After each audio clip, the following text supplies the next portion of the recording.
One human, one conflict, and a galaxy unprepared for either. Part 1. The Drifter. The dead ship floated in the darkness like a forgotten dream. Its hull was cracked open, exposing frozen corridors to the cold vacuum of space. Park Ji-woo moved through these corridors with practiced ease, his magnetic boots clicking against the metal floor with each step. He had been doing this for 15 years, salvaging, scavenging, surviving. "Yuna, scan the cargo hold," he said quietly. The AI in his wrist device hummed to life. Her voice was soft, familiar, modeled after someone he had lost long ago. "Scanning now. I detect several intact power cells in the lower section. Also, there appears to be preserved food supplies. Expired, but possibly still edible." Ji-woo smiled behind his helmet. Expired food is better than no food. He made his way deeper into the wreck. This freighter had belonged to a species called the Morath-Tal gray-skinned traders who cared only about profit. Something had killed them. Pirates, probably. Or maybe a Dominion patrol that didn't like their cargo. It didn't matter now. The Morath were gone, and their stuff belonged to whoever found it first. That was the law of the fringe. Take what you can. Trust no one. Keep moving. Ji-woo loaded the power cells into his pack, then grabbed as many food containers as he could carry. His ship, a small and ugly vessel he called the Wanderer, waited outside. It wasn't much, but it was home. The only home he had left. Earth was gone. Destroyed 15 years ago by something the galaxy called the Silence. One day, the blue planet existed. The next day, it was simply gone. No explosion, no debris, just empty space where 8 billion humans had lived. Scientists from 100 species studied the phenomenon. None of them could explain it, and none of them cared enough to keep trying. Ji-woo was off-world when it happened. A student on an exchange program to a nearby system. He was 19 years old, excited about seeing alien worlds for the first time. He never saw Earth again. Now he was the last Terran in this sector of the galaxy. Maybe one of the last anywhere. Humans had scattered after the Silence, becoming refugees, beggars, curiosities. Most species looked at them with pity. Some looked at them with disgust. A few didn't look at them at all. Ji-woo preferred the ones who didn't look. It was easier that way. He returned to the Wanderer and stored his salvage. The ship's engine coughed to life, and he set course for the nearest trading station, a place called the Quiet Hollow. It was a rough place, full of criminals and outcasts, but they didn't ask questions, and they paid in universal credits. The Quiet Hollow hung in orbit around a dying star. Its lights flickered constantly, giving it the appearance of a creature blinking in the darkness. Ji-woo docked his ship and made his way to the trading floor, carrying a bag full of power cells. The station was crowded. Dozens of species moved through the narrow corridors, speaking in languages Ji-woo didn't understand. He kept his head down and found his usual buyer, a 4-armed creature named Brel, who ran a parts shop near the docking bay. "Human," Brel said, his voice like gravel scraping against metal. "You bring good stuff today?" "Power cells. Grade 3. Still holding charge." Brel examined the cells with 2 of his hands while the other 2 typed on a console. "I give you 400 credits. 600. 500. Final offer." Ji-woo took the credits. He had learned long ago that arguing with Brel was pointless. The alien always won. He was walking back to his ship when he heard the explosion. It came from the upper docking bay, a massive boom that shook the entire station. Alarms began screaming. People started running in every direction, pushing and shoving in panic. "Yuna, what's happening?"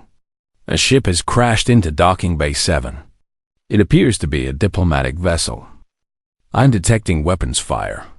Ji-woo should have run. He should have gone back to the Wanderer, powered up the engines, and gotten as far away from this station as possible. That was what a smart person would do. Instead, he ran toward the crash. He didn't know why. Maybe it was curiosity. Maybe it was something else, some old instinct that humans carried in their blood. A need to help even when helping made no sense. The crash ship was burning. Its hull was covered in scorch marks from weapons fire. Someone had been chasing this vessel, trying very hard to destroy it. Jiwoo climbed through the wreckage and found a body. The alien was Velith, a species known for their diplomacy and their strange, beautiful appearance. This one was dying. Purple blood leaked from wounds all over his body. "Human," the Velith whispered, his voice barely audible. "You must listen. Save your strength. I'll get help. No time." The alien grabbed Jiwoo's arm with surprising force. "The Dominion. They're building something. A weapon. It can destroy stars. They're going to burn the Accord." All of it. Jiwoo felt cold. The Accord was the galactic government, 1,000 species working together to maintain peace. The Dominion was their rival, an empire that believed in conquest and control. War between them had been brewing for centuries. Take this. The Velith pressed something against Jiwoo's wrist device. "Data. Proof. You must warn them." "Why me? I'm nobody. I'm just a human." The alien smiled weakly. "Perhaps. That is why. They won't see you coming." He died with that smile on his face. Jiwoo stood there, staring at the body, trying to understand what had just happened. Then he heard the boots. Heavy, mechanical, approaching fast. Dominion soldiers. At least 20 of them, pouring into the docking bay with weapons raised. "There!"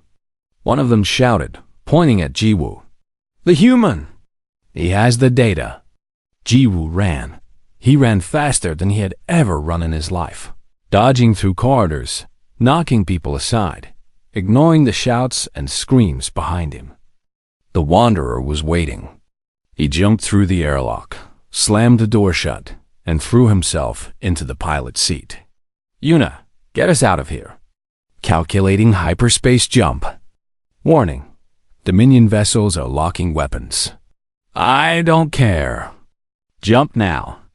The universe stretched around him, stars becoming lines of light. And then the Wanderer vanished into hyperspace. Behind him, the Dominion commander stood in the burning docking bay, watching the empty space where the human ship had been. "Find him," the commander said quietly. "Find him and kill him. And bring me that data." Jiwoo didn't know it yet, but his life as a drifter was over. He was now the most wanted being in the galaxy, carrying secrets that could start a war or prevent a genocide. And he was completely alone. One human, one conflict, and a galaxy unprepared for either part. 2. The Accord. Doesn't listen Accord. Central was the largest structure Jiwoo had ever seen. It floated in the heart of civilized space like a metal planet, home to millions of diplomats, bureaucrats, and officials from 1,000 different species. Ships came and went constantly, carrying representatives from every corner of the galaxy. Jiwoo felt very small as the Wanderer approached the docking zone. "Yuna, are you sure this is a good idea?" "No," the AI replied honestly. "But you carry information about a weapon that could destroy entire star systems. The Accord needs to know. And if they don't believe me, then we will have tried." Jiwoo landed his ship in a public docking bay and made his way through the massive corridors of the station. Every species imaginable walked past him, tall ones, short ones, creatures with too many eyes, creatures with no eyes at all. Most of them ignored him completely. A few gave him curious looks, as if wondering what a human was doing here. He found the main, diplomatic chamber after an hour of wandering and waiting in lines. The room was enormous, filled with floating platforms where delegates from different species conducted official business. Jiwoo approached the nearest desk, where a creature that looked like a giant insect sat behind a console. "I need to speak to someone in charge," Jiwoo said. "I have important information about the Dominion." The insect creature, a species called the Kelith, looked at him with compound eyes that showed no emotion. "Name and species: Park Jiwoo, human. Human." The Kelith typed something on the console. "You have no appointment. You have no diplomatic status. You have no official standing with any recognized government. My government doesn't exist anymore. But the information I have will be reviewed through proper channels. Please submit your data to the processing center on level 47. A representative will contact you within 6 to 8 standard months." Months? People could die. "The Dominion is building a weapon, sir." The Kelith's voice became cold. "You are a refugee from a dead world. Your species has no seat in the Accord. Your testimony carries no legal weight. Please step aside. There are others waiting." Jiwoo wanted to scream. He wanted to grab this creature and shake it until it understood. But he knew it would do no good. To the Accord, he was nothing. Less than nothing. He walked away, his fists clenched in his sides. "That went well," Yuna said quietly. "Shut up." Jiwoo found a small eating area on one of the lower levels. He bought the cheapest food available and sat in a corner, staring at his meal without eating it. 15 years of survival, and for what? He had evidence that could save billions of lives. And nobody would listen because his planet was gone. That was when he saw her. She was sitting 3 tables away, reading something on a datapad. Human, female, young, maybe 30 years old. Her black hair was cut short, and she wore the uniform of an Accord translator. Jiwoo stopped breathing. He knew that face. He had seen it in his dreams for 15 years, ever since the day Earth disappeared. She was older now, harder somehow, but it was definitely her. "Myrae?" The woman looked up. Her eyes met his, and for a moment, something flickered across her face recognition. Maybe, or fear. Then it was gone, replaced by a careful blankness. "I'm sorry," she said. "Do I know you?" "It's me, Jiwoo. Park Jiwoo. We were in the same program. The exchange program on Vela Station." He stood up, moving toward her table. "You were studying linguistics. You always complained about the food in the cafeteria. You said it tasted like plastic." Myrae stared at him for a long moment. Then she stood up abruptly, gathering her things. "I think you have me confused with someone else. Myrae, wait. I have to go." She walked away quickly, disappearing into the crowd. Jiwoo followed her. He pushed through groups of aliens, ignoring their complaints, keeping his eyes fixed on her dark hair. She moved fast, turning down corridors, taking elevators, trying to lose him. But Jiwoo had spent 15 years surviving in places where being lost meant being dead. He didn't lose her. Finally, she stopped in a quiet hallway near maintenance section. She turned to face him, and now her expression was angry. "Stop following me. You're alive. I thought everyone from the program died. I thought I was... You thought wrong." Her voice was sharp. "I survived. I was off-world when it happened, same as you. Now I have a job here, a life here, and I don't need some ghost from the past ruining it." "Ghost from the past?" Jiwoo felt something break inside him. "We're the same. We're both survivors. We're not the same. I've built something here. I have a position, respect. You're a salvager from the fringe, carrying conspiracy theories about Dominion weapons." She paused. "Yes, I heard about your little performance at the diplomatic desk. Everyone's laughing about it. It's not a conspiracy theory. A Velith diplomat gave me data before he died. The Dominion is building something called the Convergence Engine. It can collapse stars." Something changed in Myrae's face. The anger faded, replaced by something that looked almost like fear. "Where did you hear that name?" She whispered. "The diplomat. Chorus. He crashed into the quiet hollow 3 days ago. Dominion soldiers killed him." Jiwoo stepped closer. "You know something. I can see it in your eyes." Myrae was quiet for a long moment. Then she looked around, checking if anyone was listening.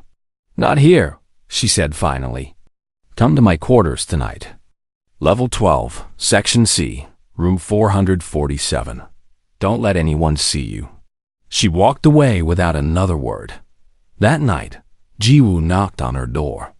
It opened immediately, and Myrae pulled him inside, closing the door behind him. Her room was small but neat. Datapads were stacked on every surface, covered in translations and reports. A screen on the wall showed news from across the galaxy. "I've seen the classified communications," Myrae said. Her voice was different now, no longer cold, but afraid. "The Dominion has been building the convergence engine for years. It's almost complete. Then why isn't the Accord doing anything?" "Because they're scared. War with the Dominion would cost trillions of lives. The delegates think if they stay quiet, if they don't provoke anyone, maybe the Dominion will be satisfied with the territories they already have." "And you believe that?" Myrae laughed bitterly. "I translate their communications. I know exactly what they're planning. They don't want peace. They want everything. And once that weapon is finished, nothing will stop them." Jiwoo sat down heavily on a chair. "So what do we do? If the Accord won't fight, who will?" Myrae looked at him for a long moment. In her eyes, he saw the same thing he felt in his own heart, a desperate, impossible hope. "There are others," she said slowly. "People who don't trust the Accord. People who have been waiting for proof that the Dominion is the threat everyone fears. Who? They live in the Shattered Reach, exiles, criminals, rebels. The Accord calls them terrorists. But they're the only ones willing to fight." Jiwoo understood. The Accord was too afraid to protect the galaxy. But maybe, just maybe, the outcasts would be brave enough to try. "Then that's where we go," he said. Myrae nodded. "Tomorrow, before the Dominion finds out you're here." For the first time in 15 years, Jiwoo didn't feel alone. He had found another human, another survivor. And together, they were going to do something stupid, dangerous, and probably impossible. They were going to save a galaxy that didn't want to be saved. One human, one conflict, and a galaxy unprepared for either part 3. The Forgotten. War. The Shattered Reach was a place where broken things went to hide. Asteroid fields stretched for millions of kilometers, hiding stations and ships from anyone who might come looking. Pirates made their homes here. So did rebels, exiles, and people who had nowhere else to go. Jiwoo guided the wanderer through the debris, following coordinates that Myrae had programmed into the navigation system. She sat in the co-pilot's seat, watching the asteroids drift past the window. "I always thought this place was a myth," Jiwoo said. "Stories to scare children. Don't be bad, or you'll end up in the Reach." "It's real enough," Myrae replied. "During the last war with the Dominion, hundreds of ships fled here to escape destruction. They never left. Their descendants built a civilization in the shadows. And they hate the Accord as much as they hate the Dominion? They hate anyone who abandoned them, which is everyone." The station appeared through the asteroid field like a metal flower blooming in the darkness. It was built from the hulls of old warships, welded together into a structure that made no logical sense. Lights flickered along its surface, and small ships moved around it like insects around a hive. "Welcome to Haven," Myrae said quietly. "Try not to get killed." They docked the Wanderer and stepped into a world unlike anything Jiwoo had seen before. The corridors were crowded, loud, and smelled of smoke and alcohol. Aliens of every shape and size moved through the narrow passages, many of them carrying weapons openly. Music played from somewhere deep inside the station, mixing with shouts and laughter and the occasional gunshot. "Stay close," Myra said, "and don't make eye contact." They made their way to a section of the station where fighting pits had been built into the floor. Crowds gathered around these pits, cheering as creatures below fought for money, for pride, or simply for survival. Jiwoo watched as a massive reptilian alien threw a smaller opponent into the wall with bone-breaking force. "Who are we looking for?" he asked. His name is Baek Do-yeon, former Accord military commander. He led a Black Ops mission into Dominion space 20 years ago and saw the early plans for the convergence engine. When he tried to warn the Accord, they called him crazy, buried his report, and kicked him out of the military. So he came here. He came here to drink himself to death. But he's still the best tactical mind in the galaxy, and we need him. They found Do-yeon sitting alone at a table near one of the fighting pits.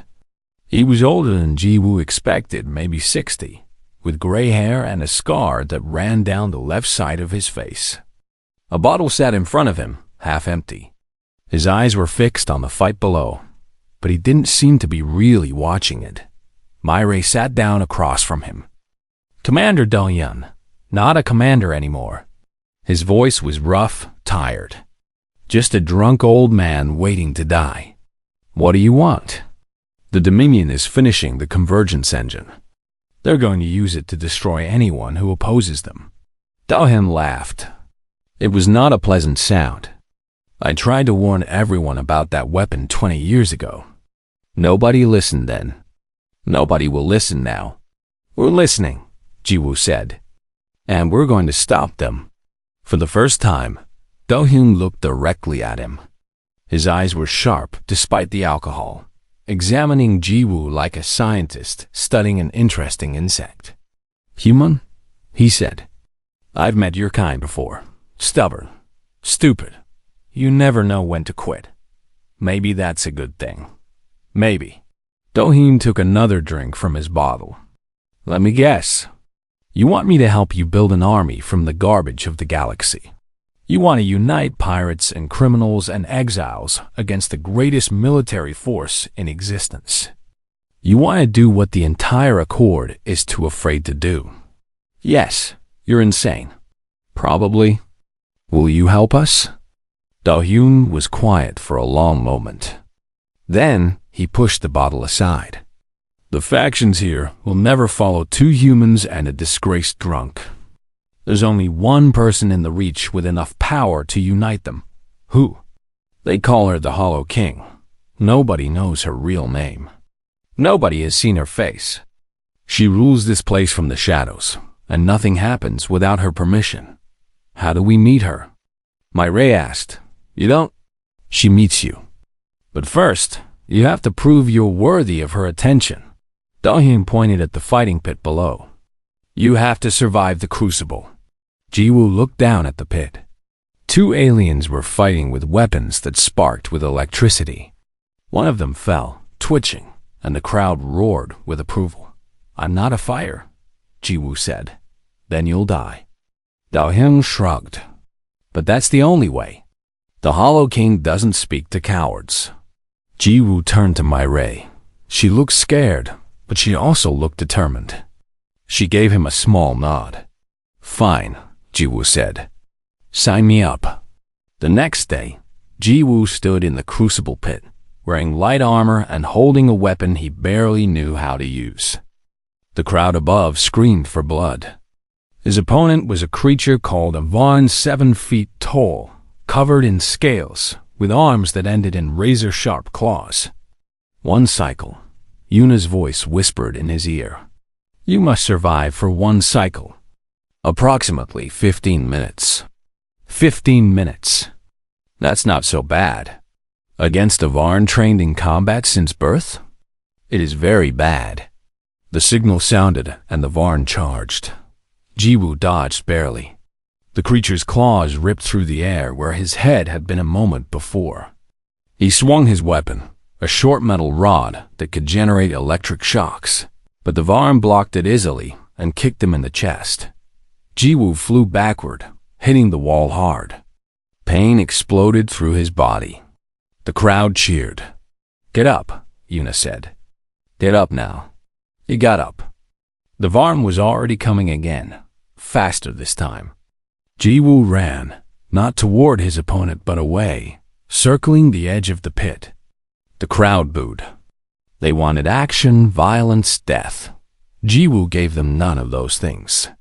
He ran, dodged, avoided every attack by the smallest possible margin. The Varn grew frustrated, swinging wildly, wasting energy on strikes that hit nothing but air. 5 minutes passed. 10. The Varn was breathing heavily now, its movements slower. Jiwoo was exhausted too, but he had spent 15 years running, hiding, surviving on the edges of the galaxy. He knew how to endure dot at 12 minutes. The Varn made a mistake. It overextended on a strike, leaving its side exposed. Jiwoo didn't think, he just moved, jamming his electric rod into the creature's ribs and pressing the activation button. The Varn screamed and collapsed. Jiwoo stood over his fallen opponent, his whole body shaking with exhaustion. The crowd had gone silent. They had expected him to die. They had expected entertainment. Instead, they had witnessed something they didn't understand. A human had won. Not through strength or skill, but through something else, a refusal to fall, a willingness to suffer longer than anyone thought possible. A door opened at the far end of the pit. A figure stepped out, tall and elegant, wearing a mask that covered the upper half of her face. Her skin was purple, her eyes golden. "Velith, you are the one carrying my brother's data," she said, her voice echoing through the silent arena. Jiwoo understood immediately. "Corey's, he was your brother. He died trying to warn the galaxy about what's coming. And now you carry his final gift." She removed her mask, revealing a face marked by grief and determination. "I am the Hollow King, and you, human, have earned the right to speak." She extended her hand. "Tell me what you need to stop the Dominion, and I will give you an army." Jiwoo took her hand. For the first time since this nightmare began, he felt something that might have been hope. One human, one conflict, and a galaxy unprepared for either part. 4. The Dominion strikes. 3. Months had passed as the Hollow King joined their cause. In that time, everything had changed. The alliance that Jiwoo and Mireille had built was growing. Pirates who had spent years fighting each other now worked together, raiding Dominion supply lines and stealing weapons. Exiled soldiers from a dozen different species trained together on hidden asteroids. Engineers worked day and night to repair old warships and build new ones. And slowly, the truth about the convergence engine was spreading across the galaxy. Jiwoo stood on the bridge of their flagship, a massive cruiser called the Defiance that the Hollow King had given them. Through the window, he could see hundreds of ships gathering, a fleet built from nothing, held together by hope and desperation. "We're making progress," Mireille said, standing beside him.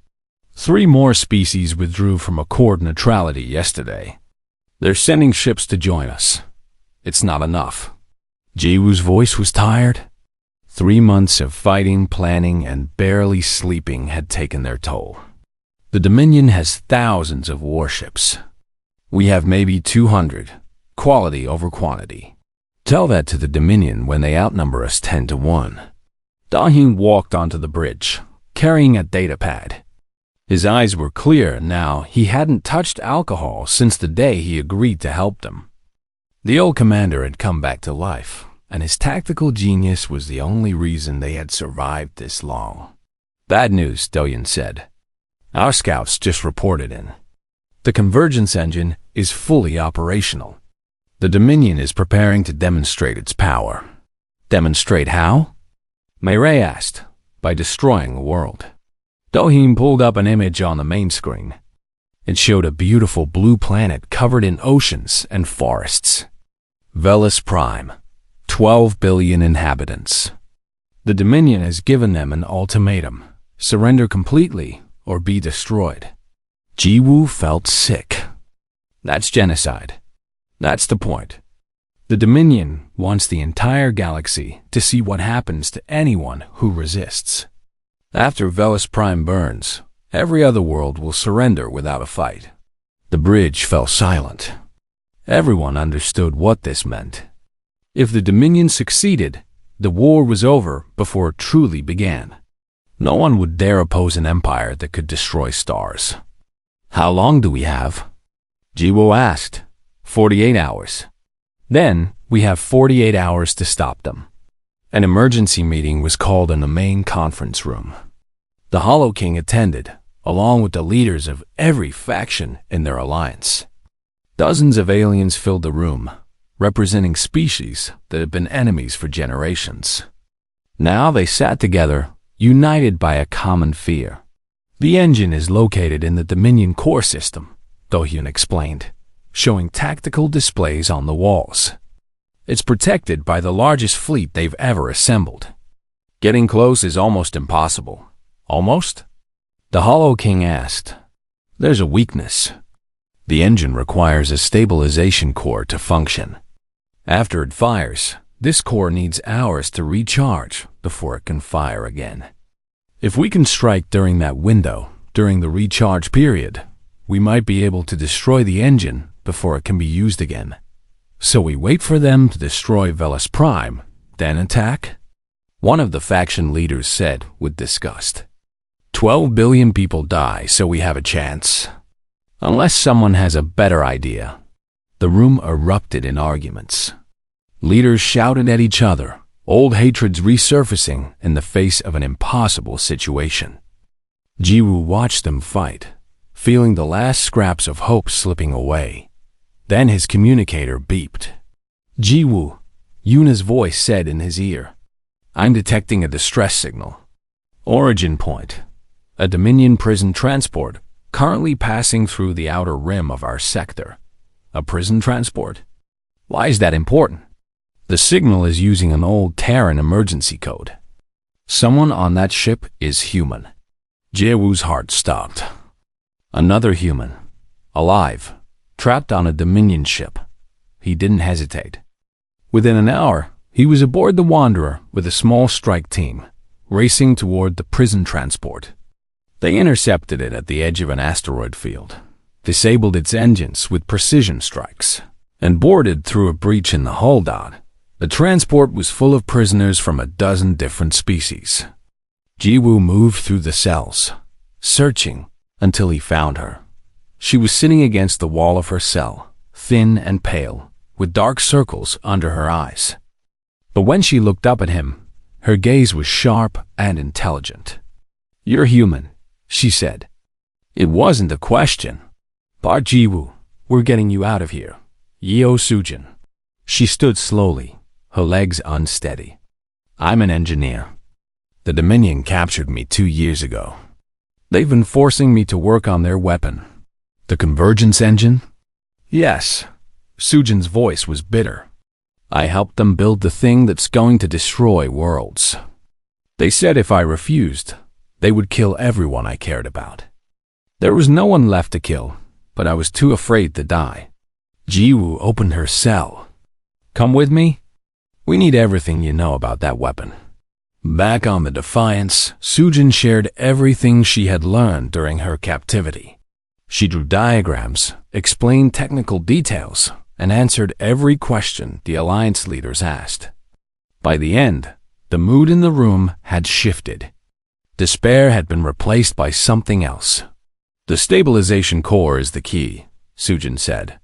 But Do-hyun was wrong about one thing. We don't have to wait for them to fire the weapon.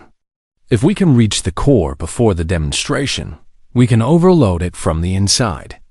The resulting explosion will destroy the engine and everything around it, including anyone inside, the Hollow King said quietly.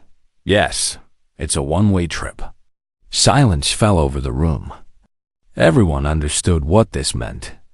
Someone would have to sacrifice themselves to save Velis Prime and stop the Dominion. Meanwhile, far across the galaxy, The Accord was meeting in emergency session. News of the impending demonstration had reached them, and panic had taken hold.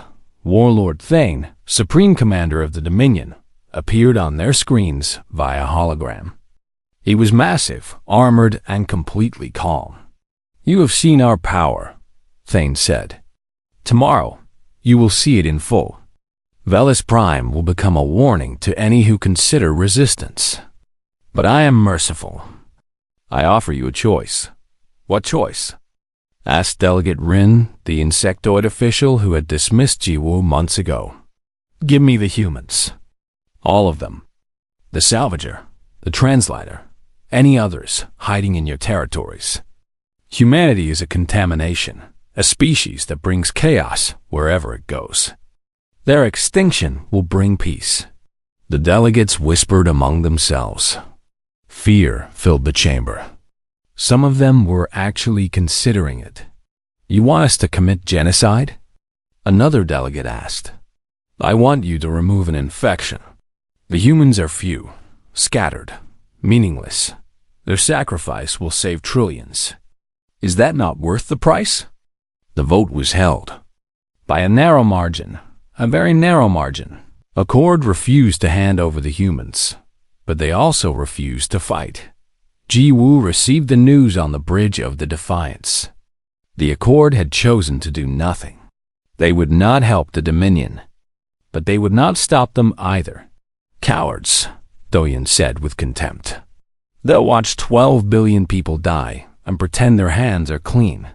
"It doesn't matter," Jiwoo said. His voice was steady, even though his heart was breaking. "The Accord won't save Velis Prime. The Alliance isn't strong enough to break through the Dominion fleet. Then what do we do?" Mireille asked. Jiwoo looked at her, then at Doyen, then at Sujin, who had only just been freed from captivity. He looked at the Hollow King, who had lost her brother to this fight. He looked at the stars beyond the window, cold and distant and uncaring. "We do what humans have always done," he said. "We find another way, even if it kills us." Tomorrow, the galaxy would learn what one species could do when it had nothing left to lose. One human, one conflict, and a galaxy unprepared for either part. 5. What one species can do the Dominion core system was beautiful in a terrible way. Massive warships hung in formation around a structure that looked like a muddled flower, the convergence engine. Its petals were kilometer-long focusing arrays, and at its center, a sphere of contained energy pulsed with light that hurt to look at directly. This was the weapon that could kill stars.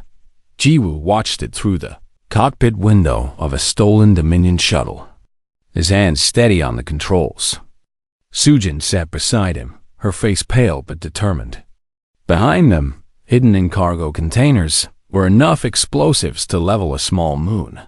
"The fleet is engaging the outer defenses," Yuna reported. Commander Doyen reports 30% losses in the first wave. 30%. Hundreds of ships. Thousands of lives. All to create a distraction so one small shuttle could slip through. "The Hollow King's forces are pushing toward the second defensive line," Yuna continued.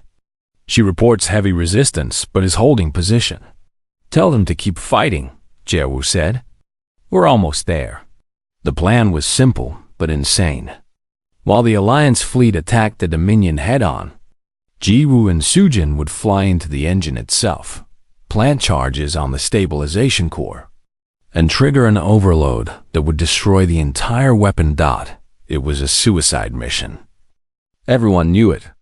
Nobody said it out loud. The shuttle passed through the outer defenses without incident. Dominion soldiers were too focused on the attacking fleet to notice one small vessel with the right identification codes. Sujin's knowledge of their security protocols was the only reason they had made it this far. "Approaching the engine," Yuna said. "I'm detecting a docking port on the lower section. It's designed for maintenance crews." "Perfect. Take us in." The shuttle landed inside the engine with a gentle thump. Jiwoo and Sujin grabbed their equipment and stepped into a corridor of cold metal and blinking lights. Emergency alarms were wailing somewhere in the distance. The attack outside was causing chaos. "The core is 3 levels up," Sujin said, checking her datapad. "This way." They moved through the corridors as quickly as they dared, avoiding patrols and security checkpoints. Twice they had to hide as groups of soldiers ran past, heading toward the outer sections to repel boarders who didn't exist. The Alliance fleet was dying to give them this chance. Jiwoo refused to waste it. The stabilization core was located in a massive chamber at the heart of the engine. It looked like a giant crystal, glowing with energy that seemed to bend light around it. Cables and pipes connected it to the surrounding structure, feeding power to the focusing arrays outside. "Beautiful, isn't it?" a voice said from behind them. "The pinnacle of Dominion engineering. A weapon that can end wars before they begin." Jiwoo turned. Warlord Thane stood in the doorway, massive and armored, a plasma blade humming in his hand. A dozen soldiers flanked him, weapons raised. "Pot Jiwoo," Thane said. "The last Terran. I've heard so much about you. Then you know I'm not going to surrender. I know you're going to die." Thane stepped forward slowly, savoring the moment. "Your fleet is being destroyed as we speak. The Hollow King's ship has been crippled. Your friends are dying, human. And for what? A hopeless gesture? For 12 billion people on Velis Prime. For every world, the Dominion would burn after them." Thane laughed. "Noble words. But words won't save you." He raised his blade. "You are one human. Your species is scattered. Your homeworld is ash. What can you possibly do?" Jiwoo looked at the warlord, at the soldiers behind him, at the weapon that could destroy stars. He thought about Earth, about everyone he had lost, about the 15 years he had spent running and hiding. Then he smiled. "I can refuse to stop." He threw himself at Thane. It wasn't a skilled attack. It was desperate. Wild, the charge of a man who knew he was going to die, but refused to go quietly. The warlord's blade caught him in the side, burning through armor and flesh, but Jiwoo didn't stop. He grabbed Thane's arm and held on. Sujin now. She was already moving. While Jiwoo fought, she sprinted toward the core, planting charges along its surface. Soldiers fired at her, but she was fast, dodging between cables and machinery. A shot caught her in the leg, and she fell, but she kept crawling, kept planting explosives. Thane threw Jiwoo across the room. He hit the floor hard, pain exploding through his body. Blood was pouring from his wound. He could barely see. "You think this changes anything?" Thane roared. "Even if you destroy the engine, we will build another. And another. You cannot stop the Dominion." Jiwoo looked up at him. His vision was blurring, but he could see Sujin reaching the central console. She was entering the activation sequence for the charges. "Maybe not," Jiwoo said, his voice weak but steady. "But I can stop you." He pressed the manual detonator in his hand. The explosion was visible from space. Ships from both fleets paused their fighting to watch as the convergence engine tore itself apart, pieces of it flying in all directions, like a metal flower being ripped apart by an invisible hand. The energy contained within its core was released all at once, creating a cascade of light that outshone the system's sun for several seconds. When the light faded, the engine was gone. And so was everyone inside it, Warlord Thane, his soldiers. The weapon that could destroy stars. Park Jiwoo, Yeo Sujin. 2. Humans who had given everything. The battle ended shortly after. Without their supreme commander, and without their ultimate weapon, the Dominion fleet fell into confusion. Some ships surrendered. Others fled. The Alliance pressed its advantage, driving the enemy back, turning what should have been a defeat into an impossible victory. In the weeks that followed, the galaxy changed. The Dominion, weakened and leaderless, fractured into warring factions. The Accord, shamed by its own cowardice, finally began to take action against the empire it had feared for so long. 3 more species joined the alliance, and negotiations began for a lasting peace. And humanity? Humanity began to emerge from hiding. They came from stations and ships and forgotten corners of the galaxy engineers. Doctors, artists, teachers. They were few, maybe 10,000 in total, scattered across 1,000 worlds. But they were not extinct. They had survived. Kamare stood before the Galactic Council, speaking for her species. She told them about Jiwoo, about Sujin, about what they had sacrificed. She told them that humans were not conquerors or warriors by nature. They were survivors, dreamers, people who refused to accept that impossible meant impossible. "My friend is gone," Myre said, her voice steadied despite the tears in her eyes. He was a salvager from the fringe, a refugee from a dead world. Nobody thought he mattered, but he saved 12 billion lives and changed the course of history. She paused, looking at the delegates from 1,000 species. "Do not underestimate us again." On a quiet moon at the edge of civilized space, a memorial was built. It was simple, just a stone pillar with names carved into its surface, and a small garden planted around it. Park Jiwoo, Yeo, Sujin, the Hollow King, whose real name was finally spoken aloud, Karis Ven, named after the brother who had started this journey. Beneath their names, words were carved that would become humanity's creed, repeated on every world where their scattered people had made a home. "We do not stop. We do not forget. We do not go quietly." Dahin stood before the memorial, his hair more gray than black now, his eyes tired but at peace. Myre stood beside him, along with dozens of other humans who had come to pay their respects. "Do you think he knew?" Myre asked quietly. How much he would change things. Do-yoon shook his head. He was just trying to do the right thing. That's all any of us can do. They stood in silence as the sun set behind the distant mountains. The sky turned orange, then purple, then deep blue, filled with stars that seemed closer now than they had before. Somewhere out there, new human colonies were being established. Children were being born who would grow up knowing they were part of a people who had almost ceased to exist, but had refused to disappear. They would learn about Jiwoo and Sujin, about the Hollow King and Do-yoon and Myre, about the war that almost ended everything. And they would learn the most important lesson of all. The galaxy had thought humanity was finished, weak, forgettable. The galaxy had been wrong. One human had stood against an empire. One human had faced impossible odds and refused to back down. One human had shown that courage was not about being unafraid. It was about being terrified and fighting anyway. Park Jiwoo had been nobody. A salvager. A drifter. A survivor of a tragedy that should have broken him. Instead, he had saved the galaxy. And the galaxy would never forget. Asterisk.